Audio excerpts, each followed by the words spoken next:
Welcome to the Rim Break Rodeo. We hope this video helps. You start by collecting parts and creating a physical plan so wiring is deliberate, not guesswork. Mount the board near a 24V transformer spot. Place terminal blocks within reach of common runs. Once done, pre-cut harnesses and group like conductors. That reduces errors. Make sure to label both ends of each cable. This saves time during testing.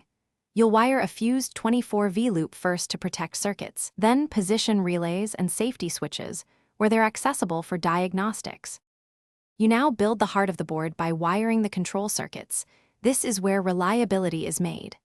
Tie the fused 24V feed to the transformer's primary loop, then route R and C to thermostat terminals and relay coils. Once done, wire each relay contact to its load, compressor contactor, condenser fan, and indoor blower, so control signals are isolated from high voltage. Make sure to include safety interlocks like float and high pressure switches in series with the relay coils, because failures must stop operation immediately.